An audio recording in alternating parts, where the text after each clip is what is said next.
No clue. We have no clues about this universe, to be fair. All I know is that there are numerous planets and systems. There is something that people want from these particular sandy worlds, and there's something stopping them. All I know is the cast is ridiculous, and this is one of the most influential sci-fi stories ever. Other than that, I'm coming in blank. I really am. It's actually kind of surprising. I read a lot when I was younger, and I was interested in sci-fi, but I never picked up Dune. It wasn't in my local library, because we went to local libraries when we were kids, and I never looked into it. And as I got older, I thought, nah, that seems like too large an undertaking. Yeah. Because it's a very long series. But I guess if this is popular and this does well and does a good job at the storytelling, I might pick up the books. I know there's probably I think there's upwards of 10 of them. I don't know. I thought there was more. I think the original guy wrote some, and then his kids wrote some after he passed away, Wow. or with the outlines that he gave Herbert, I think. That's mad shit. Yeah. That is trust. Trust in someone else with your babies, then trusting your babies with your babies. Ooh, yeah, you're right. Risky business. We talked about yesterday Alita Battle Angel, and yes, they're similar because they're both sci-fi and futuristic, but I think this genre has the ability to be able to make a huge comeback. I'm not sure what the film is that's going to make that next step, because generally these future sci-fi films don't make a lot of money. They're not incredibly well received from the audience's point of view. I'm not sure why. We said yesterday it might be because people don't really want to think about the future. They don't want to think about AI taking over the world and the way the world, how humans are going to live in the universe after the Earth goes. I don't know.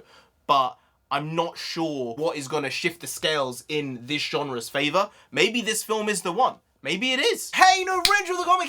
No, we got nonsense, baby, but we have Dune. And I'm telling you, the last trailer for this shocked me. It put me in my place, and I thought, damn, maybe I should read these books. And then I found out there are a lot of books, and then I found out the world is absolutely insane, and it basically inspired all sci-fi that we consume now. So I'm not sure I could dedicate the time to it. But I'm telling you, it's something I looked into. But in the end, the time consumption was just a bit much. Yeah, I feel like it's one of those where when you start getting into this universe, it's all or nothing. Yeah. You know, these fans are very dedicated, and you want to give it the time that it deserves when you consider the amount of years that went into this universe building.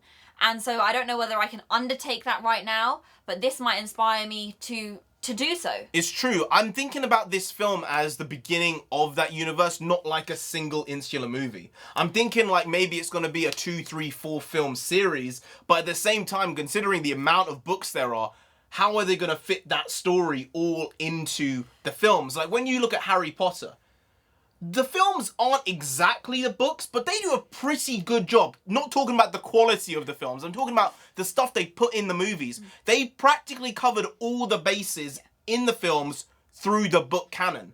And I'm not sure how they're going to do that with this, considering some of the stuff I've read and how it's like a postmodern world. It's universes, people going to other planets, as you said, like taking resources. Was that what it was? Yeah, they're going to mine this specific thing from other planets, but this thing that they're mining is so important that it's worth the risk, and like people go to war over it.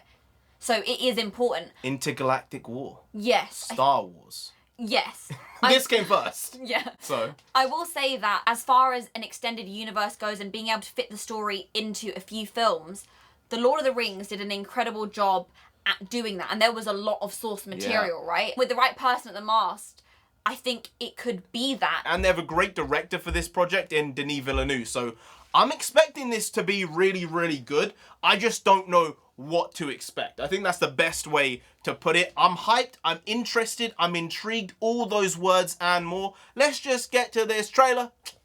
Let's go.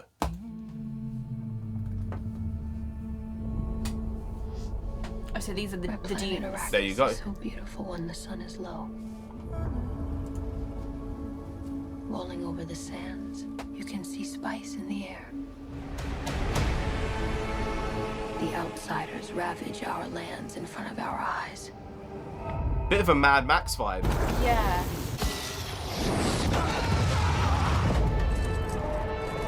Their cruelty to my people. Wow, he's been is all I've whitewashed. known. Oh. What's to become of our world? So the main character's called Paul. A boy. Duncan, can I trust you with something? Yes, always. You know that. I've been having dreams about a girl on Arrakis. I don't know what it means. Dreams make good stories. But everything important happens when we're awake. Hey, you. Put on some muscle? I did? No. We are House Atreides. There is no call we do not answer. There is no faith that we betray. Smile, Gurney. I am smiling. The Emperor asks us to bring peace to Arrakis. House Atreides accepts. I know you. There's something awakening in my mind. You need to face your fears. Come with me. You need to be ready. You've never met Harkonnens before. They're not human, they're brutal. The Duke's son sees too much. This is why Dune. Kill them all. God in heaven. Get everything with guns off the ground. Go! This is an extermination. They're taking my family off one by one. Let's fight like demons.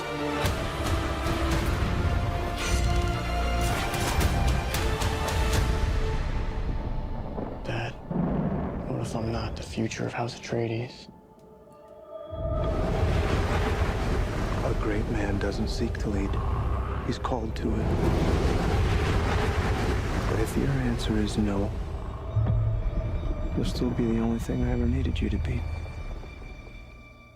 My son. If anything happens, will you protect Paul? With my life.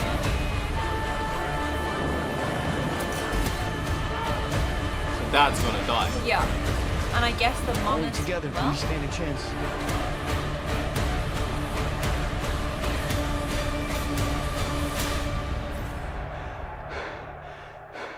It's time.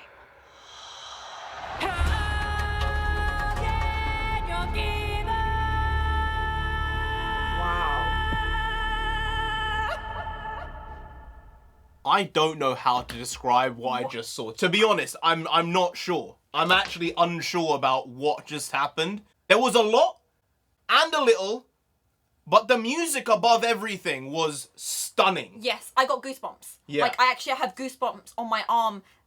The score was perfect. I don't even know what that is. It just sounds like a mashup of everything, It sounded put together. vaguely tribal. but also like African tribal a Yeah. little bit, but then like Arabic Yeah.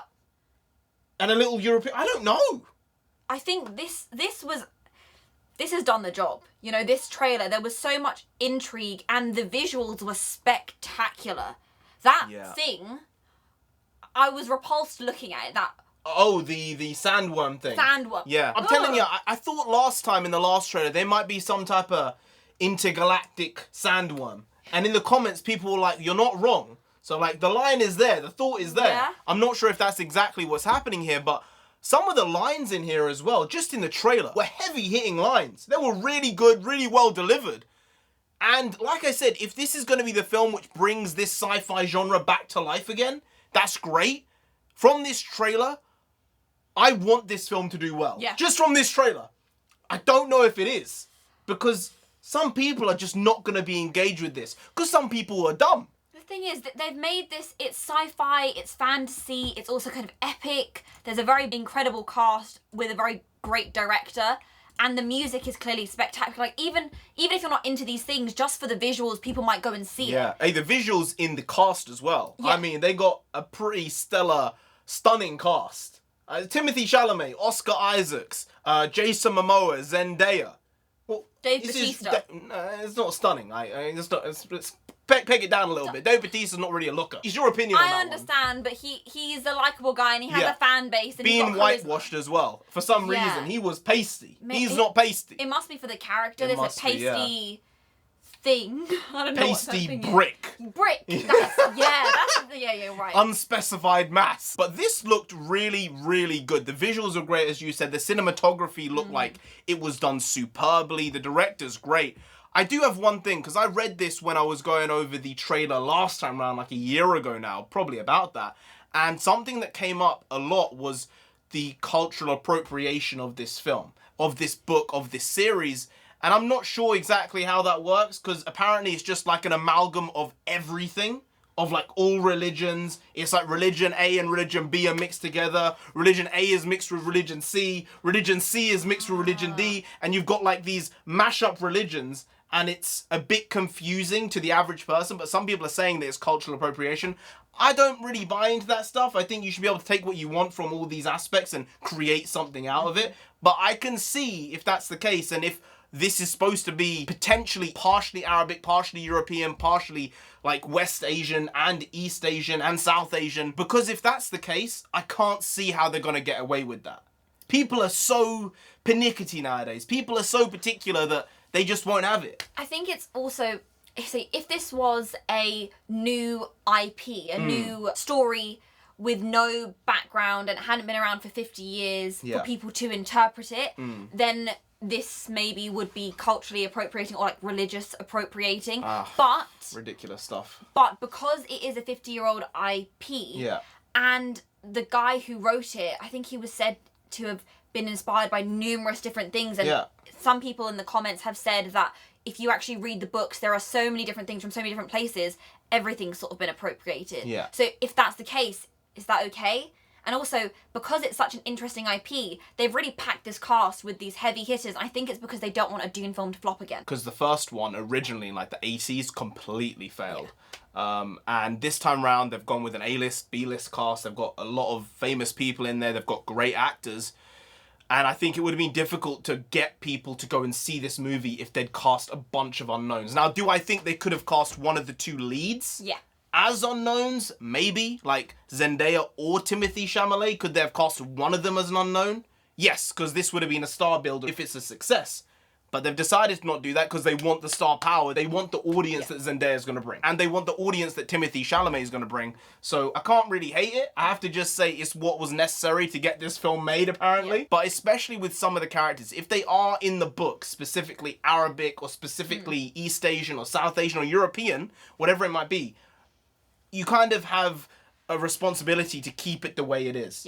And that's about any film in any case. You should keep the characters the way they are in the original story. And the only way I feel you can change that is if their race is completely inconsequential to the story. If it's completely redundant, like if a story is just about 4 friends and it's about London, it doesn't have to be 4 black people, it doesn't have to be 4 Asian people, it doesn't have to be 4 white people. It can be 4 white people, it can be 4 Asian people, but it can be 1 Asian person, 1 black person, and 2 white people. That's just how it can be. Because it doesn't matter in that situation if the story isn't there for it. But if the story is about Asian culture, then obviously you're not going to be casting a white person in it. And if it's about Nordic culture, as Thor is in the comics, you shouldn't be casting black people in Thor. It's just how it goes. I think I would agree with that. This guy, Paul. That should be the tagline. This guy, Paul, Timothée Chalamet's character, he's a duke or prince, clearly important, and is willing to go to war, and there's no call they won't answer, so they have a great sense of self-importance. But he's having these visions of this girl from this Dune planet. And then he goes there, and he's like, oh, that's you. And I guess she gets him on her side, and he fights with her. There's this greater threat that they need to go up against in this bald Dave Bautista character, it seems. Maybe he's the real villain, you know. He seems like more of a secondary villain, but maybe he's the main guy. So yeah, they are apparently a royal family, some type of royal family, and his family's getting broke up. They're getting killed off, and his dad is probably going to be dead in this film. Maybe his mum, but probably his dad. Definitely his dad, maybe his mum, because he was like, they're picking my family off one by one. Also, the golden Power Ranger suit he was in at the end, I mean, it's a bit of a Snake Eyes. Looks a bit like the Snake Eyes costume from the G.I. Joe new film, which is apparently trash. I thought that was going to be trash because the way they kind of introduced Snake Eyes by him, number one, talking. He's not supposed to talk. Henry Golding's great. You could have cast him in it maybe, but like, he shouldn't be talking because that's just not the character. They do some good things sometimes, they do some stupid things. That's one of the stupider things. This looks like one of the very, very good things. Was very nicely paced. Like, there was some comedy, and then it got to the heavy stuff, you know, and the sense of foreboding grew and grew as you watched it. I really hope this gets a huge amount of views, because I want people to see that this film could really be something special. You know, the thing which leads me to think there's a chance it won't is literally Blade Runner 2049. I know they're very different films, but it was Denis Villeneuve again, and it didn't really hit with the audience. It lost a lot of money. I was surprised that they gave this to him after that, but you could see the visual appetite was there from him and from the people who watched that movie, but it just didn't get the butts in seats. So maybe this is the one that will do it. Anyway, guys, if you did enjoy this video, please like, share, comment, and subscribe to the channel down there. If you didn't, Oscar Isaac himself gonna come after you. Now, if you don't know, he's playing Moon Knight in the Disney Plus show. Now, I'm not sure whether he should have been cast as Moon Knight, because obviously he's not Jewish. Going back to the casting controversy there, you know, a Jewish character that's a practicing Jew should probably be played by a Jew, not a Jew. But at the same time, he's a great actor. I can't really bash him for that. He's been in some great movies. Ex Machina as well, he was in that. Moon Knight, gonna come after you. You don't want that. Do they want that? No. No, you really don't. So just subscribe anyway to avoid that. I've been NarendraTheComic. I've been India. She's been on Sensei. You've been Graham. We'll see you next time. That's tomorrow. If you don't know, make a video every single day. Been doing it every day for over 1,000 days now. We ain't stopping till we get to 10,000 subscribers. So do subscribe. Pop back again tomorrow for some more quality shitty content. So hashtag never know here, just how it goes. Also bring the Pakwas means nonsense in Punjabi, and we also bring that. Bring a lot. Bring a little, do a lot, do a little, but we do indeed bring the quality shitty content on a daily basis. So see you tomorrow. More of the same, slightly different, but essentially the very same. Once more. See you then. Skadoosh.